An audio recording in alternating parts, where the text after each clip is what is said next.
Welcome to Credit and Coffee. Today, I'm sharing the story of how a significant inheritance unexpectedly fractured my family and ultimately led me to discover the true value of a simpler life. The chill of a late autumn morning always held a particular melancholy for me, a quiet sadness that mirrored the slow fade of summer's warmth into the stark reality of winter. And it was on just such a morning, the kind where the air smelled of damp leaves and distant wood smoke, a faint metallic tang on my tongue, and the low, gray sky seemed to press down on the city, muffling the usual sounds of awakening, that the call came, a crisp, official voice on the line. The metallic ring of the landline piercing the otherwise serene quiet of our small kitchen, confirming what we'd only dared to whisper in hushed tones over evening meals, casting glances at each other, almost afraid to speak it aloud. The inheritance was real, substantial, a sum that felt like an abstract concept, too large to truly grasp, a number that stretched beyond the comfortable confines of our wildest financial imaginings. And as I hung up the phone, the cheap plastic receiver cool against my ear, its familiar worn texture a stark contrast to the momentous news it had just delivered, I could hear my wife moving in the kitchen, the soft clink of ceramic against ceramic as she poured her morning tea. A sound so utterly normal, so everyday, that it momentarily felt like a betrayal of the monumental shift that had just occurred in our lives, a seismic jolt beneath the surface of our mundane existence, threatening to crack the very foundation of our carefully constructed routines. And for a fleeting moment, I just stood there, rooted to the spot, my gaze fixed on the window at the dew-kissed lawn, the world outside still cloaked in a pale, ethereal light. The intricate frost patterns on the glass reflecting the nascent sunrise, feeling a strange mix of elation and dread, a premonition perhaps of the bitter taste of fortune that lay ahead, a premonition that whispered of unseen costs and unforeseen consequences. Our lives before that call had been, in retrospect, beautifully unremarkable, a tapestry woven with the familiar threads of modest dreams and predictable anxieties, the comfortable weight of a stable but demanding job that paid the bills but offered little in the way of true passion, the perpetual hum of our aging refrigerator in our small, tidy home, a comforting, almost rhythmic background noise to our existence, the smell of her favorite hazelnut coffee brewing filling the air each morning. A comforting ritual that marked the beginning of each day, its rich aroma a subtle anchor in our predictable lives, the soft sigh of relief we'd share at the end of a long week, stretching out on our worn sofa, its faded floral pattern a testament to years of shared comfort, the television a low murmur in the background, a silent acknowledgement of the small victories of survival, of another week navigated successfully, another set of responsibilities met, and yes. There had always been the low thrum of financial worry beneath it all, a persistent, dull ache that never quite fully dissipated, the phantom ache of student loans that seemed to stretch into eternity, their monthly payments a constant drain on our resources, the gnawing concern about rising grocery costs, each trip to the supermarket a delicate balancing act of needs versus wants, the silent calculations of how much was left in our budget each month. A meticulous dance of spreadsheets and careful planning, the quiet dread of an unexpected car repair, the sudden, sharp jolt of a check engine light or a medical bill, a stark reminder of life's fragile unpredictability. These were the shared burdens that had shaped our early years, forging a quiet, resilient bond between us, a partnership built on shared scarcity and mutual support, navigating the turbulent currents of inflation and the relentless pressure of keeping our heads above water. Even as friends around us seemed to effortlessly ascend to higher rungs of the ladder, buying bigger houses with sprawling lawns, taking exotic trips to far-flung locales, their lives playing out like polished advertisements for success, a subtle form of professional jealousy I tried to suppress, a faint, embarrassing blush of inadequacy that would creep over me when I saw their social media posts, convincing myself that our slower, steadier path was its own reward. That there was a quiet dignity in our deliberate, measured progress.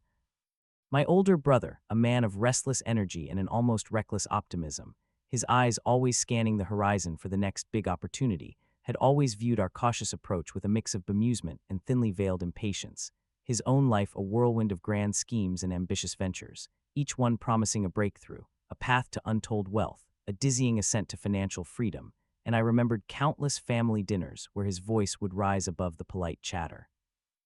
The clinking of cutlery, the subtle aroma of roasted chicken, extolling the virtues of aggressive investments, the transformative power of startups he was eyeing, painting vivid pictures of their inevitable market domination, the untapped potential of the burgeoning cryptocurrency market, its digital allure seemingly limitless, while I, ever the pragmatist, would nod politely, picturing our modest savings account, its numbers growing at a glacial but dependable pace, the slow, steady growth of our retirement fund, meticulously nurtured over years, our reliable but utterly unexciting stock market portfolio, carefully diversified, a stark contrast to his high-risk, high-reward philosophy. And now this inheritance, it was the kind of money that could make his wildest dreams, and mine a reality, an amount that dwarfed our combined lifetime income, arriving suddenly, unexpectedly, like a celestial gift, a golden key to a future we hadn't dared to imagine. Or perhaps, as I would later come to understand with a profound sense of sorrow, a gilded trap, meticulously baited with the very desires it promised to fulfill. The will itself was clear, precise in its legalistic language, each clause meticulously penned, dividing the substantial estate equally between my brother and me, a decision that seemed fair on paper, a testament to shared blood and family ties, to an assumed equality of need and ambition. But in practice, it immediately became the first fissure, a subtle, almost imperceptible crack that would eventually cleave our family apart, widening slowly until the gap became an unbridgeable chasm. My brother, his eyes alight with a fervor I hadn't seen since his college days, a burning intensity that transformed his usually jovial expression, immediately began to speak of grand plans, of pouring his entire share into a new tech startup he was convinced would be the next big thing, its revolutionary potential blinding him to any inherent risks, of aggressive Bitcoin investments, the digital currency's volatile nature a thrill rather than a deterrent, of leveraging the capital to acquire multiple properties, sketching out a mini real estate empire on the back of a napkin over coffee, his voice a torrent of financial terms and ambitious projections, painting a vivid picture of exponential growth and early retirement, a life of boundless luxury and ease, while I, my mind still reeling from the sheer scale of the sum, felt an overwhelming urge for security, for the quiet satisfaction of erasing the debts that had shadowed us for so long. Their oppressive weight a constant companion, the crushing medical debt from my wife's surgery a few years prior, a haunting reminder of fragility and unforeseen expenses, the lingering student loans, a chain that had bound us since our youth, the mortgage that had kept us feeling house poor despite our steady income, an oppressive weight that had always tethered us, a silent, relentless pressure beneath the surface of our contentment, and my wife, ever pragmatic, her brow furrowed slightly in thought, echoed my sentiments, her hand finding mine under the table, its familiar warmth a silent plea for stability, for the tangible freedom that only true financial independence could bring, not the dizzying heights of speculative fortune, not the ephemeral promise of overnight riches. And that very evening, the air thick with unspoken tensions, the scent of a forgotten dinner lingering, a subtle chill pervading the room despite the warmth of the heater, we decided, with a shared breath of relief that felt like a collective letting go, to use a significant portion of our inheritance to pay off our mortgage entirely, a decision that felt like shedding an immense, invisible burden, a physical lightness settling over my shoulders, a tangible step towards genuine peace, a deliberate choice for simplicity over the intoxicating allure of rapid wealth accumulation, a conscious opting out of the high-stakes game my brother was so eager to play. A decision that immediately set us apart from my brother's trajectory, carving separate paths into this new, unfamiliar landscape of sudden fortune, the quiet, steady rhythm of our lives now diverging sharply from his whirlwind ambition, a divergence that, though subtle at first, would grow into a profound separation. The immediate aftermath of paying off the mortgage was pure, unadulterated relief, a physical lightness that settled over our home, an absence of the constant hum of worry that had always underpinned our lives, that low thrum of anxiety now miraculously silenced, the monthly mortgage statement no longer arriving in the mail, its stern numbers a silent reproach, its absence a tangible symbol of liberation, and I found myself walking through our now fully owned home, touching the familiar walls, the smooth, cool wood of the kitchen counter where we'd shared so many meals, the cool, slightly rough tile of the bathroom, each surface imbued with a new sense of belonging, of unburdened ownership, a quiet joy that resonated deep within me, a satisfaction that felt profound and earned, a deep breath after years spent holding it. But this serenity was short-lived, a fragile bubble in the turbulent waters of our new reality, as my brother's initial ventures, fueled by his portion of the inheritance, began to show spectacular, if volatile, returns, his reports filtering back to us with an almost boastful glee. His startup, a daring leap into a nascent digital market, seemed to be thriving, its stock showing impressive early gains on the private exchange, his cryptocurrency holdings multiplying in value with dizzying speed, the headlines screaming about new digital millionaires, and the stories of his lavish purchases, the designer clothes that replaced his usual casual wear, the exotic vacations to sun-drenched islands that filled his social media feeds with impossible blue waters. The expensive gadgets that seemed to materialize weekly began to filter back to us through family gatherings, through hushed phone calls between relatives, through the casual boasts he'd drop into conversation, each anecdote a small, sharp stab of professional jealousy, a corrosive comparison that began to chip away at my contentment, at the quiet satisfaction of our debt-free existence, making our paid-off mortgage feel less like a triumph and more like a cautious retreat, a missed opportunity, a failure of nerve.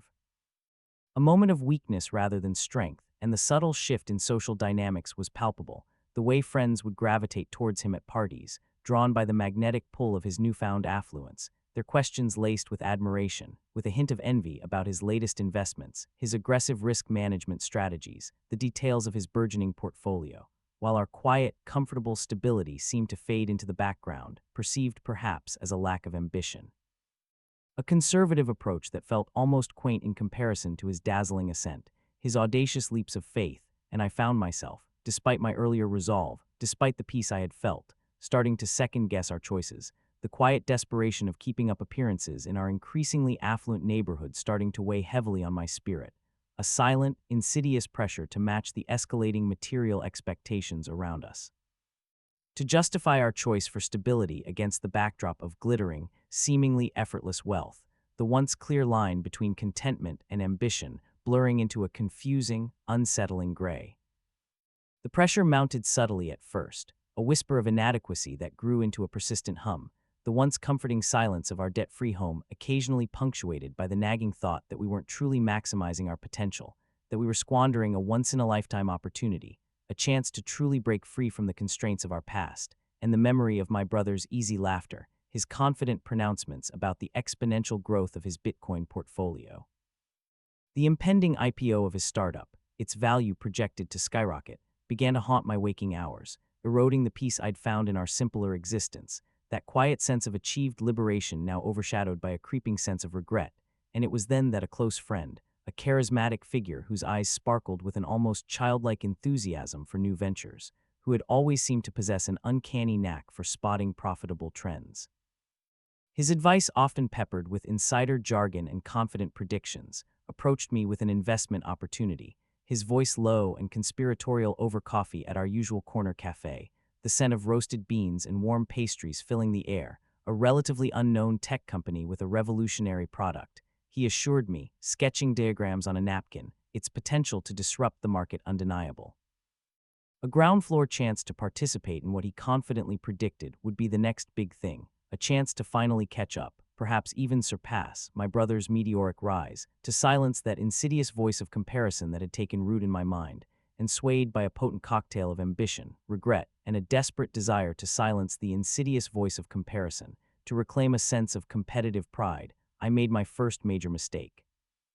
A quiet betrayal of our earlier commitment to stability, to prudent risk management, investing a significant portion of our remaining inheritance into this venture, a substantial sum that, while not jeopardizing our immediate financial security, was nevertheless a gamble, a deviation from our established risk management principles, a risky proposition cloaked in the guise of a sure thing, and I kept this investment a secret from my wife.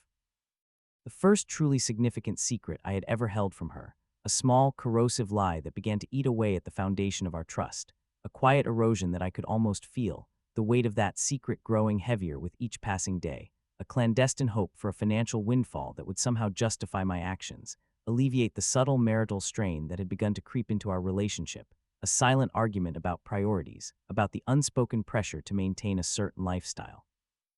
A new unspoken tension that subtly altered the rhythm of our evenings, and the daily checks on the stock market, the nervous monitoring of my small, hidden portfolio on my phone, became a compulsive ritual, each dip and rise dictating the emotional temperature of my days, a constant, low-level anxiety that replaced the peace I had so recently found, a bitter irony that the very thing meant to bring freedom was now binding me tighter than ever, a new, self-imposed set of financial shackles.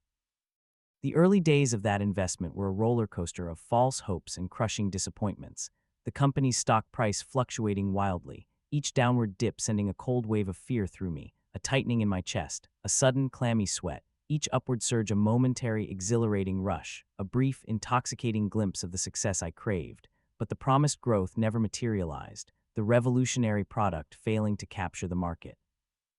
Its innovative features proving too niche or too complex for widespread adoption, and slowly, inexorably, the value of my secret investment began to dwindle, mirroring the slow decline of the family business I had once dreamed of salvaging with the inheritance, a business that had been suffering from years of neglect and changing market dynamics, its traditional model unable to compete in a rapidly evolving landscape, a dream I had quietly abandoned in pursuit of this faster, flashier fortune. Convincing myself that modern wealth was built on speed and daring, not on steady, generational effort, and the strain of my secret, the gnawing guilt of having risked our security for an ill-advised gamble, began to manifest in subtle ways. A short temper, an uncharacteristic irritability that simmered beneath the surface, a distracted mind that would wander during conversations, a growing chasm between my wife and me, her gentle questions about our financial future met with evasive answers. My increasing irritability a shield against the truth, a desperate attempt to keep her at bay, and then came the news, swift and brutal.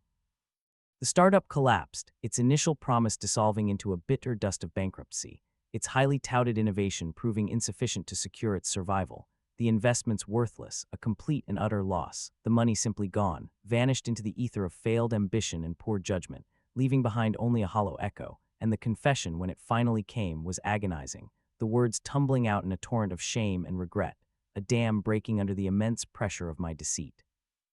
My wife's face a mask of hurt and disbelief, her eyes wide and unblinking, her quiet tears a more devastating rebuke than any shouted accusation, each silent drop a searing indictment, the weight of the betrayal crushing me, feeling like a heavy shroud, an unbearable burden that settled deep within my bones.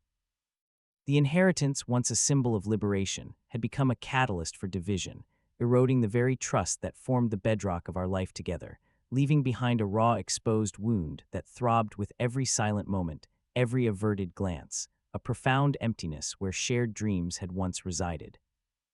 The revelation of my failed investment, the complete loss of a significant portion of our remaining capital, created a deep, aching rift between my wife and me, a silent reproach that hung in the air like a pall, a tangible presence that permeated every corner of our home, and the easy camaraderie, the comfortable intimacy that had defined our early years, the unspoken understanding that had been our strength, evaporated, replaced by a polite distance. A careful treading around the emotional wreckage I had wrought, each interaction strained, each word measured, and the financial pressure, though not immediate destitution thanks to our paid-off home, began to mount once more, the ghost of past anxieties returning with a vengeance, amplified by the heavy burden of my guilt, a crushing weight that seemed to grow heavier with each passing day. And then, as if fate itself conspired to humble us further, came the layoff, a cold, impersonal email from Human Resources. Its stark white text on a blue background announcing a company-wide restructuring, a euphemism for widespread job cuts, my position eliminated, effective immediately, leaving me adrift, unemployed, and utterly stripped of my professional identity, the psychological weight of it immense, a devastating blow to my sense of self-worth, to the very core of who I believed myself to be, and the job market felt like a vast, indifferent ocean, my applications disappearing into its depths without a ripple. Each carefully crafted resume and cover letter swallowed by an automated system, each rejection a fresh sting, a reaffirmation of my perceived failures, pushing me closer to the brink of despair, and the pressure of being in the sandwich generation only intensified, my aging parents now needing more support, their medical expenses rising with alarming regularity, looking to me, the eldest son, for help, their unspoken expectations a heavy cloak draped over my already burdened shoulders. A desperate yearning for financial stability that felt increasingly out of reach, a suffocating realization of my inability to provide, and in my desperation, a fleeting, terrifying thought of a small financial fraud, a small manipulation of expense reports at a temporary, soul-crushing job I'd taken just to make ends meet. A dark whisper of a solution, an easy way out that offered immediate relief, flashed through my mind, quickly suppressed, but the very thought of it, the moral compromise it represented. The utter degradation of my principles left a bitter taste in my mouth, a stark reminder of how far I had fallen from my earlier values, from the man I had once prided myself on being, and the constant anxiety of inflation and rising costs, the ever-shrinking purchasing power of our diminished savings, became a daily torment, a relentless tightening of the screws, each trip to the supermarket a painful exercise in austerity. The once simple act of filling a grocery cart, now a complex negotiation between necessity and dwindling funds, weighing the cost of fresh produce against canned goods, my world shrinking, becoming smaller, colder, defined by loss and regret, a suffocating cage of my own making. The cumulative weight of job loss, marital strain, and the relentless pressure of diminishing funds began to fray the very fabric of our life together. The once vibrant threads of our relationship now thin and brittle, snapping under the constant tension, each small disagreement a new tear. And the divorce, when it came, felt less like an explosion and more like a slow, agonizing unraveling, a quiet surrender to the overwhelming forces that had torn us apart. To the relentless tide of consequences I had set in motion, the legal proceedings a blur of paperwork and hushed conversations with lawyers whose faces were impassive, each signature a formal acknowledgement of a dream shattered, a future unwritten, and the finality of it left an emptiness in my chest, a profound sense of loneliness that settled deep within me, cold and pervasive, the silence in our home, once comforting, now a stark reminder of her absence. Of the shared laughter and quiet conversations that no longer filled the space, her familiar scent fading from the pillows, her favorite coffee mug no longer on the counter, a small, poignant emptiness, and the financial settlement, though fair in the eyes of the law, left me with even less, a stark, painful lesson in the unseen price of wealth, the cost of chasing elusive fortune, a bitter tally of lost connection and eroded trust, and it was during this period of raw vulnerability, when my spirit felt utterly broken, a hollow echo of its former self, that I encountered an old acquaintance, a man whose easy charm and seemingly endless stream of investment tips had always held a certain alluring quality, his confident pronouncements about market trends a tempting siren song, and in my broken state, desperate for a way out, for a chance to claw back some semblance of financial stability, to rebuild what I had so carelessly destroyed, I listened to his advice. Pouring the last of my meager savings into a series of highly speculative ventures, a desperate, ill-fated attempt to regain what I had lost, a final, misguided gamble, each transaction a fleeting hope against the rising tide of despair, the promises of quick returns whispering seductively in my ear, masking the inherent dangers, the almost certain risk of further loss, and the inevitable consequence, a complete and total financial collapse. Bankruptcy looming on the horizon like an inescapable storm became an unavoidable reality, a bitter final act in a tragedy of my own making, the sheer scale of the loss, the utter devastation of my financial life, finally forcing me to confront the profound truth that money, in its relentless, insatiable pursuit, had become a destructive force, severing ties, shattering dreams, leaving only wreckage in its wake, the bitter taste of fortune now a constant, metallic tang on my tongue. A perpetual reminder of all that had been lost, of the man I had become in its shadow. The descent into bankruptcy was a brutal, humbling experience, each legal document, each meeting with the trustee, a further stripping away of dignity, a public declaration of my failures, a stark, uncomfortable spotlight on every misguided decision, and the quiet desperation of keeping up appearances. That subtle pressure I had felt in our affluent neighborhood was now entirely gone, replaced by a stark, undeniable reality, a freedom born of having nothing left to lose, a strange, liberating emptiness that was both terrifying and strangely calming. And I sold the house, the physical embodiment of our past dreams and my recent mistakes, its familiar walls now echoing with the silence of solitude, the memories of a life that felt impossibly distant, like a dream that belonged to someone else, and I moved into a small, sparsely furnished apartment on the outskirts of the city, a place where the sounds of traffic were a constant, low drone and the walls felt thin,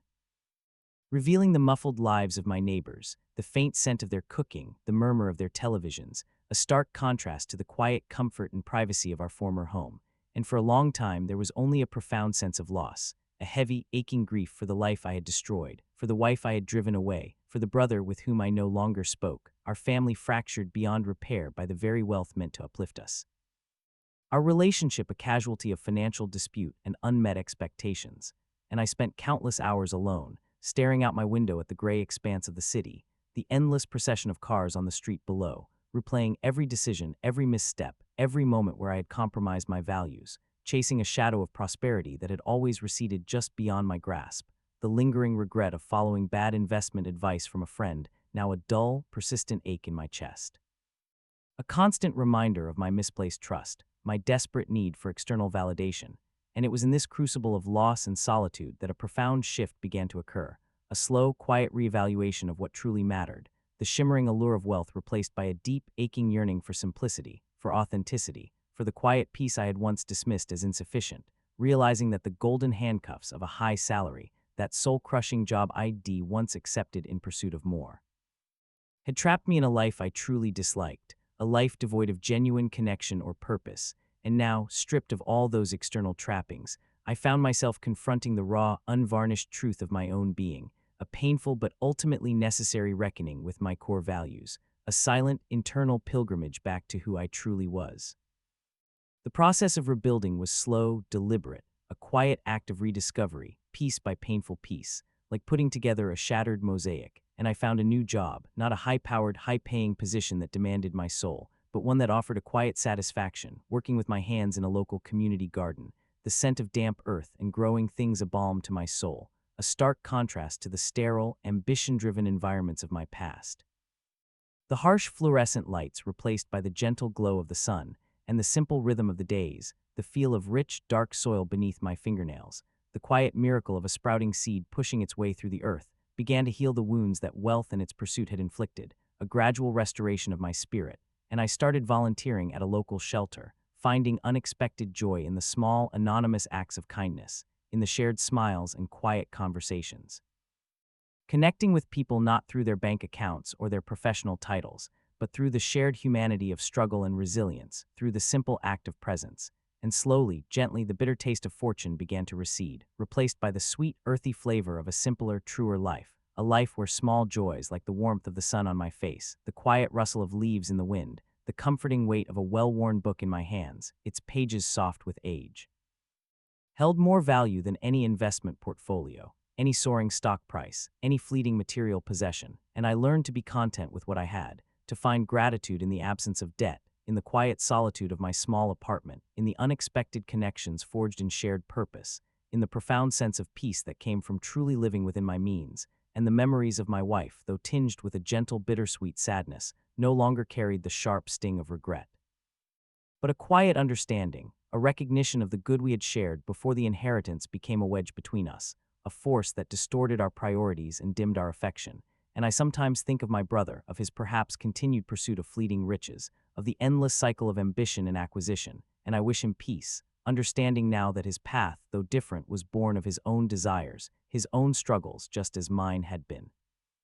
His own journey to discover what truly matters, and though the family never truly mended, the deep fissures remaining, silent and visible, I found my own form of wholeness, a quiet strength forged in loss, a profound understanding that true wealth lies not in what you accumulate, but in what you are willing to let go of, in the unburdened space left behind, in the profound freedom of living a life unchained by the anxieties of more, a life rich in experiences, in quiet moments. In the enduring truth of simplicity, a peaceful contentment finally settling over me, like the soft, golden light of a setting sun on a cool autumn evening, wrapping me in its gentle embrace. Have you ever found yourself chasing what you thought was fortune, only to discover its true, often bitter, cost, or a moment of clarity that shifted your perspective? Share your stories of reevaluating values or finding unexpected contentment in the comments below, and let me know what country you're watching from. Don't forget to like this video, share it with someone who might need to hear it, and subscribe for more stories of life, loss, and the lessons learned.